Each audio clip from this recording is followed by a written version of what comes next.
Здравствуйте, ребята! С вами Валерия Войс, и сегодня мы начинаем историю ужасов. Я возьму некоторые истории, которые мне понравятся из интернета, и расскажу вам. Искала я реальные истории на Хэллоуин. И в моей жизни случалось много странных историй, но пока что я не готова вам их рассказать. Если вы очень хотите этого, подписывайтесь на канал, ставьте лайк и пишите об этом в комментариях. Первая история. Шорох, скрип и стук. Однажды стали в подвале одного из пятиэтажных домов твориться странные вещи. Подвал был настолько большой, что многие жители построили там себе деревянные сарайчики, чтобы хлам ненужный хранить, соленья там всякие. И вот все жильцы как-то случайно разом стали бояться ходить туда, спускаться вниз. То дверь в подвал не могут открыть, тянут на себя, а она не открывается. То из подвала дверь не могут открыть, то едва дверь откроется, то снова захлопнется, как будто когда ее открываешь, кто-то на себя дергает. Наконец вот бывало бы и откроет эту дверь. Смотрит, но никакого шутника там и нету. То замки с дверей кто-то посрывает, но взять ничего из подвала не возьмет. А зачем тогда это нужно было? Срывать замки, выбрасывать. Днем, когда из подвальных оконцев свет брызжет, шум уличный проникает, еще ничего вроде бы как. А к вечеру звуки непонятные начинают по подвалу бродить. И непонятно, то ли вода в трубах клокочет, то ли стонет кто-то за спиной. Бывало, приехали как-то гости к одному мужику из этого дома, да под вечер поздно. Выпили с гостями, закусили и послали хозяина за банкой солений в подвал. Побоялся тогда взрослый мужик признаться в своих страхах, одел курточку и пошел в подвал. После этого он пропал.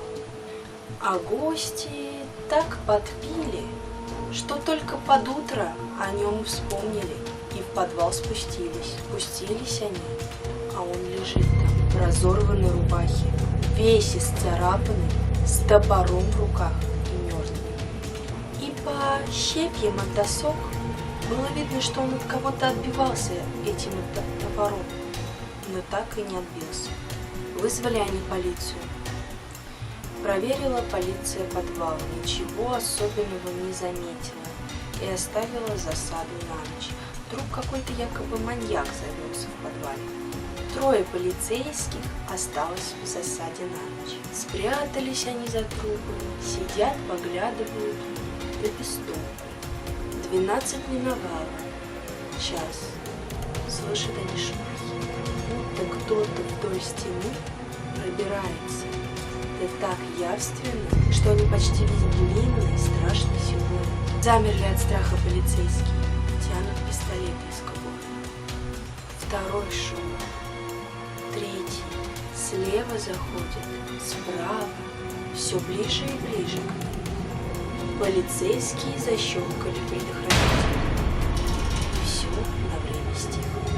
И тогда где-то вдали раздался скрип, словно некто большой в железных сапогах по железному полу медленно шаркая шел к ним. Волосы дыбом у полицейских, мороз по коже, целятся они в темноту перед собой. И только дверь к ним распахнулась, такой стук над их головами раздался. Точно кто-то пытался сильным длинным железным огромным ломом уложить их всех одним разом, но промахнулся. Весь дом проснулся в час ночи от бешеной пальбы. Когда приехала подмога, в живых остался только 1 полицейский. Да и тот ничего не мог сказать, поскольку лишился разума. И было отчего.